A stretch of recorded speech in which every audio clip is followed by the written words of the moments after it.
News 7 Tamil, பொறுப்பும் பொது நலமும்.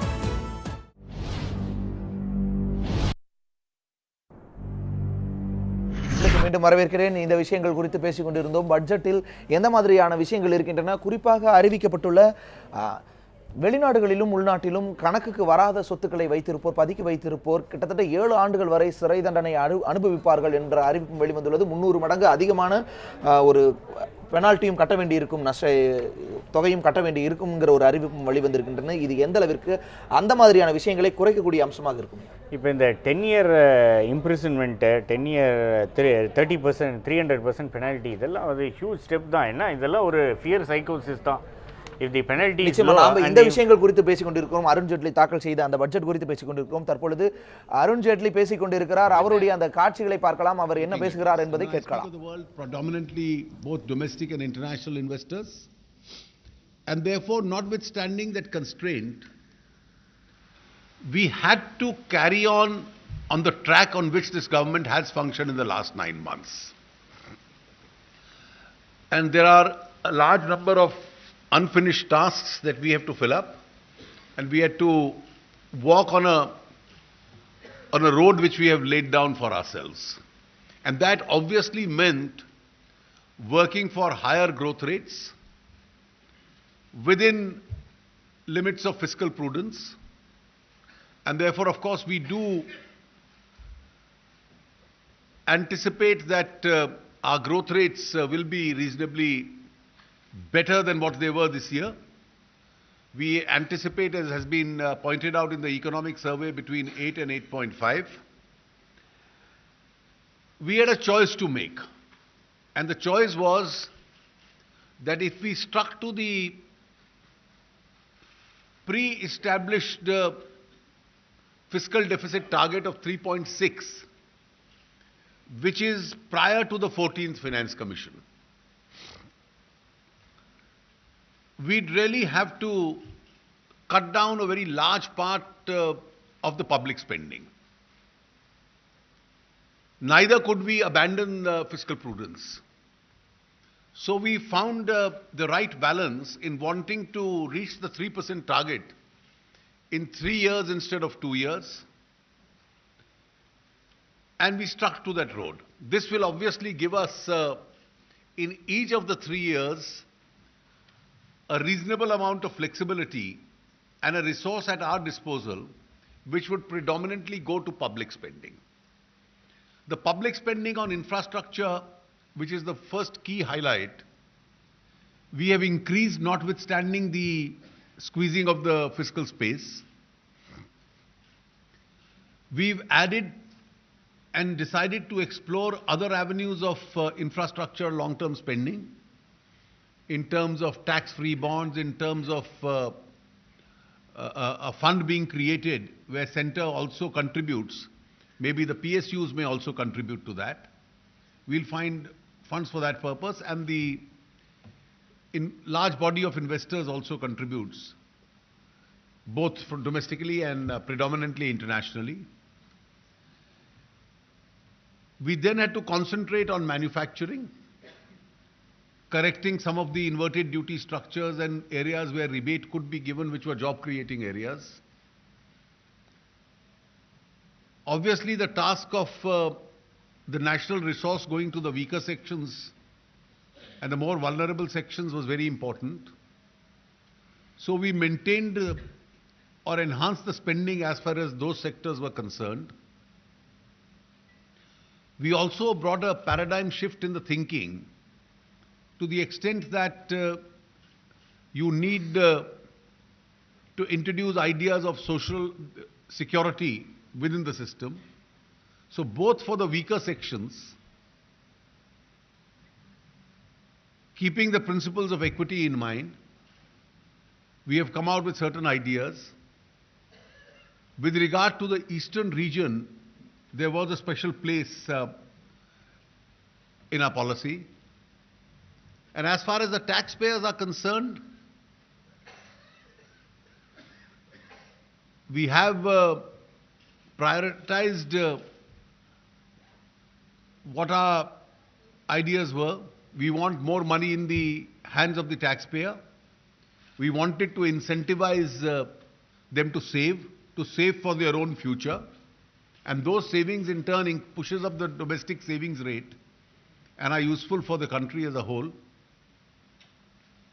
And those who evade the law, we had a tough message for them.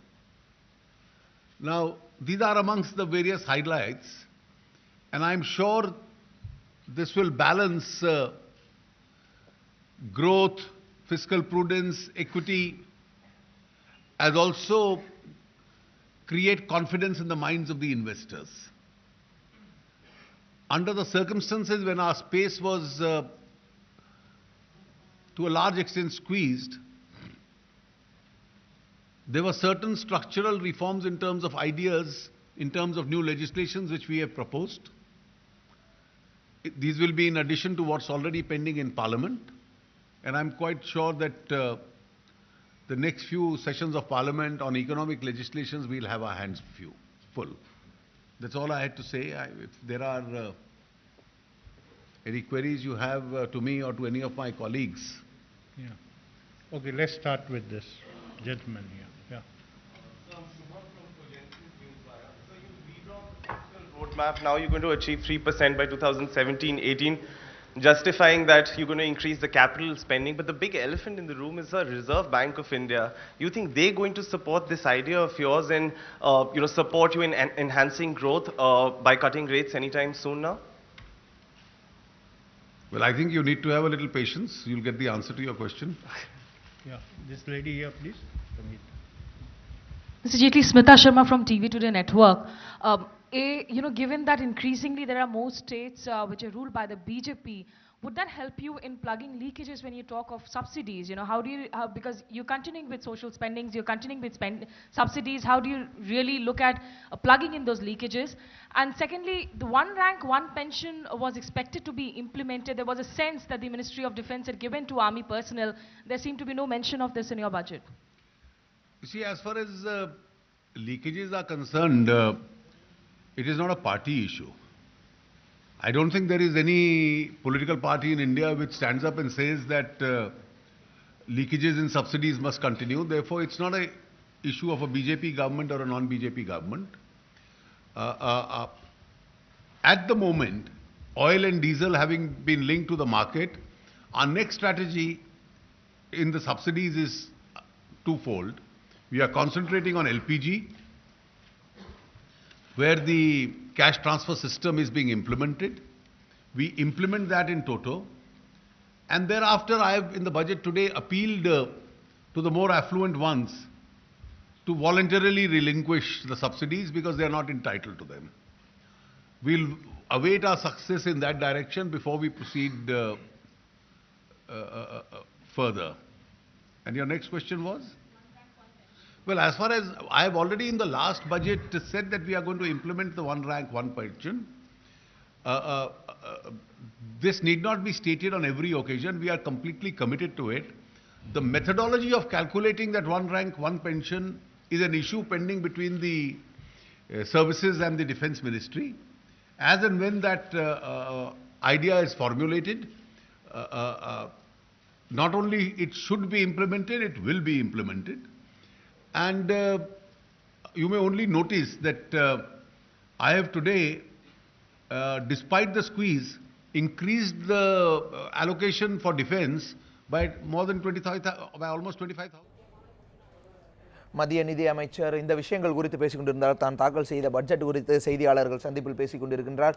3.5% அளவிற்கு physical deficit வேணும்னா பொது பணத்திலிருந்து தான் செலவு செய்தாக வேண்டும், அது யாருக்கும் பாதிக்காமலும் செய்ய வேண்டும் அப்படிங்கிற விஷயத்தை சொல்லியிருந்தார். மானியத்தை இதற்காகவாவது குறைக்க வேண்டும் அப்படிங்கிற விஷயத்தை எல்லாம் சொல்லியிருந்தார்.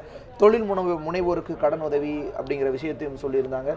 சட்டத்தை மதிக்காதவர்களுக்கு சட்டம் கடுமையானதாக தான் இருக்க வேண்டும் அப்படிங்கிற விஷயத்தையும் சொல்லிட்டு இருந்தாங்க. நம்ம அந்த முன்னாடியே பேசிட்டு இருந்த விஷயம் தான். கருப்பு பணம் அல்லது ஊழல் செய்து பதுக்கி வைக்கக்கூடிய பணம் அல்லது அரசுக்கு தெரியாமல் வைத்திருக்கக்கூடிய பணத்தில் பேரில் வைத்திருக்கக்கூடிய அந்த பணத்திற்கு கிட்டத்தட்ட 7 ஆண்டுகள் வரை சிறை தண்டனை, 300 மடங்கு அபராதம் அப்படிங்கிறது எந்த அளவிற்கு அது சாத்தியப்படும், எந்த அளவிற்கு அதை பயன்படுத்த ஒரு ஏதுவாக இருக்கும் சுருக்கமாக? டெஃபினட்டாக இது ஒரு இம்ப்ளிமெண்டபிள் பிளான் தான். அது முன்னாடி இருந்தது, ஹெவி பெனல்ட்டிஸ் இருந்தது, அதை இம்ப்ளிமெண்ட் பண்ணாமல் இருந்தாங்க. Now it has become very stiff. See, evasion வந்து has to be put down na, this is the only rigorous way of putting it. A huge number, ஒரு 1000 நம்ம ஒரு எல்லோ லைனை தாண்டினா 100 ரூபா ஃபைனுக்கு பதில் 1000 ரூபானா எவ்வளோ பேர் தாண்டுவாங்க, 10,000 ரூபானா எவ்வளோ பேர் தாண்டுவாங்க, இதுதான் question. Same thing applies here also. So இந்த continuing on the tax reforms பார்த்தீங்கன்னாக்க pass through for alternative investment funds, இது ஒரு பெரிய பாத் பிரேக்கிங் வே.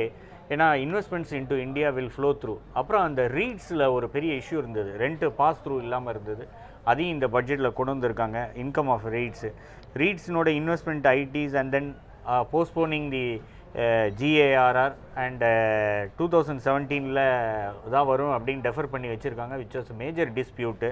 இதெல்லாம் பண்ணும்போது ஒரு பெரிய இம்பெட்டஸ் தான்.